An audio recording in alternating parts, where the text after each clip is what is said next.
Hi students, പട്ടാമ്പിക്കാരിയായ Fathima Safna കോഴിക്കോടത്തെ സൈലത്തിൽ വന്ന് പഠിച്ചു.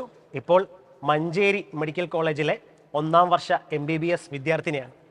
ഫാത്തിമയാണ് ഇപ്പോൾ നമ്മളുടെ കൂടെയുള്ളത്. ഫാത്തിമ എങ്ങനെയാണ് സൈലത്തിലോട്ട് എത്തിച്ചേർന്നത്? സൈലം യൂട്യൂബിലൊക്കെ ക്ലാസ്സുകളൊക്കെ എടുത്ത് തുടങ്ങിയ സമയത്ത് ഇങ്ങനെ നമ്മൾ ലാസ്റ്റ് സമയമൊക്കെ ആവുന്ന ലാസ്റ്റ് നീറ്റിനെ കുറച്ച് മുന്നേ അതിന് മുന്നേ റിപ്പീറ്റ് ചെയ്തിരുന്നപ്പോൾ ക്ലാസ്സസ് കണ്ടിരുന്നു.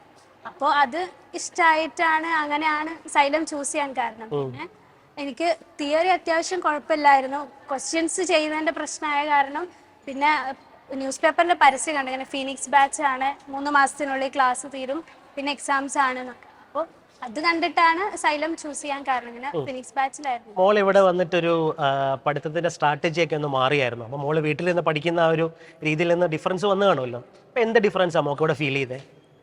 ഞാൻ ഫിനിക്സ് ബാച്ച് ആയതുകൊണ്ട് തന്നെ നമ്മളെ ഒരു രീതി എന്ന് പറഞ്ഞാൽ ഡെയിലി ഓരോ ചാപ്റ്റർ വീതമെന്നായിരുന്നു. അപ്പോൾ നമുക്ക് സാർമാർ ക്ലാസ്സിൽ വരും, ആ ചാപ്റ്ററിൽ നമ്മൾ ഇമ്പോർട്ടൻ്റ് ആയിട്ടുള്ള ഇപ്പോൾ ഫിസിക്സ് ആണ്, ഇക്വേഷൻസ്, അങ്ങനെ ഇമ്പോർട്ടൻ്റ് ആയിട്ടുള്ള കാര്യങ്ങളൊക്കെ പറഞ്ഞു തരും. പിന്നെ സ്ട്രെയിറ്റ് അവേ ക്വസ്റ്റ്യൻസ് ചെയ്യായിരുന്നു. അപ്പോൾ കൂടുതൽ ക്വസ്റ്റ്യൻസ് ഇപ്പോൾ ക്ലാസ്സിലാണെങ്കിലും കൂടുതൽ ക്വസ്റ്റ്യൻസ് ചെയ്യും. പിന്നെ അന്ന് ഡെയിലി എക്സാം ഉണ്ടാവും, അപ്പോഴും ക്വസ്റ്റ്യൻസ് ആയിരിക്കും. പിന്നെ ഒരാഴ്ചത്തെ പോർഷൻസ് മൊത്തം തീർന്നു കഴിഞ്ഞാൽ പിന്നെ ഒരു ആ ഫസ്റ്റ് വീക്കിൽ ഫസ്റ്റ് ഡേ ഒരു എക്സാം ഉണ്ടാവും. അപ്പോൾ കാര്യമായിട്ട് ക്വസ്റ്റ്യൻസ് ചെയ്യായിരുന്നു. അപ്പോൾ കുറേ ക്വസ്റ്റ്യൻസ് ചെയ്ത് അങ്ങനെയായിരുന്നു പഠിച്ചത്. ഹാർഡ് വർക്ക് തന്നെയാണ് മുമ്പോട്ട് എത്തിച്ചത് അല്ലേ? ഏറ്റവും ഡിഫിക്കൽട്ട് ആയിട്ട് തോന്നിയ സബ്ജക്ട് ഏതായിരുന്നു? ഫിസിക്സ് ആയിരുന്നു. ഫിസിക്സ് ക്വസ്റ്റ്യൻ കാണുന്ന സമയത്ത് എങ്ങനെയാണ് അതിനെ അപ്രോച്ച് ചെയ്യേണ്ടതെന്നുള്ള ഒരു ഐഡിയ കുറവായിരുന്നു. അപ്പോൾ എങ്ങനെയാണ് സൈലത്തിൽ വന്നതിന് ശേഷം ആ ഒരു ക്വസ്റ്റ്യൻസിനെ അപ്രോച്ച് ചെയ്യാൻ എങ്ങനെയാണ് സാധിച്ചത്? ഇങ്ങനെ കുറേ ക്വസ്റ്റ്യൻസ് കണ്ട് അതും പല ടൈപ്പിലുള്ള ക്വസ്റ്റ്യൻസ്, ചിലൊക്കെ നല്ല ടഫ് എക്സാംസ് ഒക്കെ ഉണ്ടായിട്ടുണ്ട്. പല ടൈപ്പിലെ ക്വസ്റ്റ്യൻസ് കണ്ട് അപ്പോൾ പിന്നെ നമുക്ക് ഇങ്ങനെ ഒരു ക്വസ്റ്റ്യൻ കാണുന്ന സമയത്ത് ഇതെങ്ങനെയാണ് തുടങ്ങേണ്ടത് എന്നുള്ളൊരു ഐഡിയ കിട്ടി ഇങ്ങനെ വന്നു. കുറേ ക്വസ്റ്റ്യൻസ് ചെയ്തു. പിന്നെ വേറെ NCERT എക്സസൈസസ് ചെയ്യുമായിരുന്നു, ഇൻടെക്സ് ക്വസ്റ്റ്യൻസ് ചെയ്യും. അതൊക്കെ അതുപോലെ മുന്നേ പ്രീവിയസ് ഇയറിൽ ചോദിച്ചിട്ടുണ്ട്, അപ്പോൾ അത് ചെയ്യുമായിരുന്നു. ബയോളജി എങ്ങനെയാണ് പഠിച്ചത്? ബയോളജി പഠിക്കുന്ന സ്ട്രാറ്റജി എന്താണ്? ബയോളജി NCERT വായിക്കൽ തന്നെയായിരുന്നു. ഇപ്പോൾ നമുക്ക് ഇങ്ങനെ അസേർഷൻ റീസണും സ്റ്റേറ്റ്മെന്റ് ക്വസ്റ്റ്യൻസും അല്ലേ ഇപ്പോൾ കൂടുതലായിട്ട് ചോദിക്കുന്നത്. അപ്പോൾ NCERT അങ്ങനെ ലൈൻ ബൈ ലൈൻ കുറേ തവണ വായിച്ചിട്ടുണ്ട്. ഇങ്ങനെ തവണ എന്നല്ല, കുറേ തവണ വായിച്ചിട്ടുണ്ട് ചാപ്റ്റേഴ്സ്. അങ്ങനെ കാര്യമായിട്ട് NCERT കുറേ തവണ വായിച്ചു. പിന്നെ ക്വസ്റ്റ്യൻസും കൂടെ എക്സാമിന് വരുമ്പോൾ ക്വസ്റ്റ്യൻസ് ചെയ്യും, തെറ്റുന്ന ക്വസ്റ്റ്യൻസ് പിന്നെ എന്താ തെറ്റ് നോക്കും.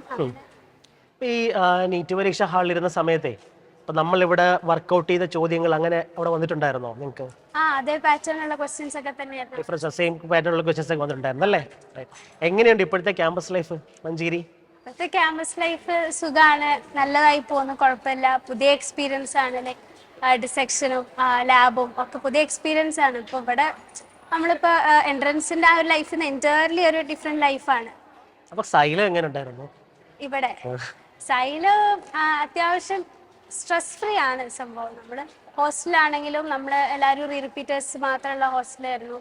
മെൻറ്റേഴ്സ് ആണെങ്കിലും നല്ല സപ്പോർട്ടായിരുന്നു. ഫാക്കൽറ്റീസ് ആണെങ്കിലും നമ്മളോട് ഭയങ്കര ക്ലോസ് ആയിരുന്നു.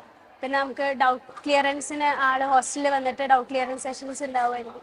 അങ്ങനെ സൈലം മൊത്തത്തിൽ സ്ട്രെസ് ഫ്രീ ആണ്. പിന്നെ കഴിഞ്ഞ വർഷത്തെ മെഡിക്കൽ അവാർഡ്സും ഒക്കെ ഒരു നല്ല തന്നെയായിരുന്നു, നല്ല എക്സ്പീരിയൻസ് ആയിരുന്നു. മോക്ക് ഇപ്പൊ അടുത്ത പരീക്ഷ എഴുതാൻ പോകുന്ന കുട്ടികൾക്ക് ഒരു കൊടുക്കാനുള്ള ഒരു മെസ്സേജ് എന്താ? എക്സാം എഴുതാൻ പോകുന്നവരോട് മാക്സിമം ക്വസ്റ്റ്യൻസ് ചെയ്യുക. ലൈക്ക് ഇപ്പം നിങ്ങൾ തോന്നും പഠിച്ചു കഴിഞ്ഞിട്ടില്ല, കുറേ പഠിക്കട്ടെ എന്നിട്ട് മതി ക്വസ്റ്റ്യൻ ചെയ്യാൻ തോന്നും. പക്ഷെ അതിന് പകരം പഠിച്ചത് നിർത്തി പിന്നെ ക്വസ്റ്റ്യൻസ് ചെയ്യുക. പിന്നെ പഠിച്ചു കഴിഞ്ഞില്ല എന്ന് വിചാരിച്ചിട്ട് എക്സാംസ് സ്കിപ്പ് ചെയ്യാൻ നിൽക്കാതെ മാക്സിമം എക്സാംസും എഴുതുക. കാരണം എക്സാം എഴുതുമ്പോഴാണ് നമ്മൾ എവിടെയാണ് നമുക്ക് കുറവുള്ളത് നമുക്ക് മനസ്സിലാവുള്ളൂ.